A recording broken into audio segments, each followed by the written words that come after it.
Ça, c'était Ancien grimpeur. Ah oui, c'était pas mal ça. En fait, à partir du mois de janvier, on regarde les films.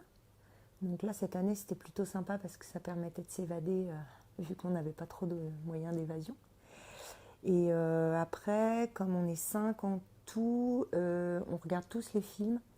Et on a fait une petite réunion pour délibérer et savoir ce qu'on gardait, et nos avis sur les films. On avait un tableau, chacun mettait son commentaire en fait, sur le film, savoir s'il voulait le sélectionner ou pas pour qu'on ait les avis de tout le monde. Et puis après, on s'est fait une réunion Zoom pour délibérer quand il y avait des avis un peu partagés sur certains films. Moi, j'aime bien le ton qui peut être donné, si les protagonistes sont plutôt sympathiques, s'il y a de belles images, si je me laisse emporter dans l'histoire, si ça peut être un documentaire sur quelque chose que je ne connais pas, donc je vais apprendre des choses et je trouve ça passionnant. Enfin, il y a pas mal de choses. Ça a été un hiver sans remonter, donc les films de ski, on n'en a pas non plus autant que les autres années. Et même après, les personnes ont beaucoup moins voyagé, je pense qu'il y a eu moins de budget aussi. Donc du coup, là, on va partir à la recherche de films qui nous manquent pour avoir vraiment une bonne diversité aussi dans tous les sports en fait, outdoor. Et ça va être le nouveau challenge, parce qu'il y a tous ceux qu'on n'a pas mis. Gardez à l'esprit que sur le festival, on a des gens qui vont venir peut-être que pour les films et qui vont se concentrer que sur les films, d'autres que sur les académies.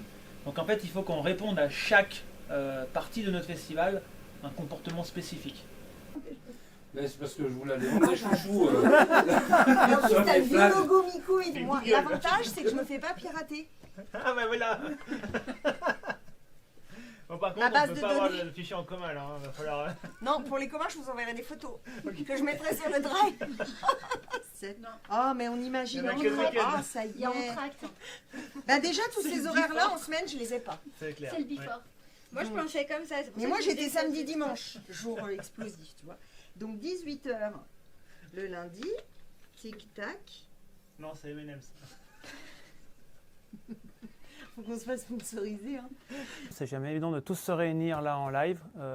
Si en tout cas on ne peut pas se réunir, on le fait en visio. Mais il est clair que là maintenant, à J-100, à la louche, hein, ouais, là il y a un taf encore énorme à faire, quoi. C'est ton métier de faire des badges ? Ah non, pas vraiment, non. Moi, je travaille au cinéma. Je suis sur l'accueil du cinéma, un petit peu sur la technique, bien que ce ne soit pas mon fort. L'hiver, je suis aux remontées mécaniques, aux arcs. Je suis perchman. Et avant, j'étais en bijouterie. Moi, ça m'apporte déjà des amis, des connaissances, des contacts. J'ai l'impression de servir à quelque chose, d'être utile pour ce festival.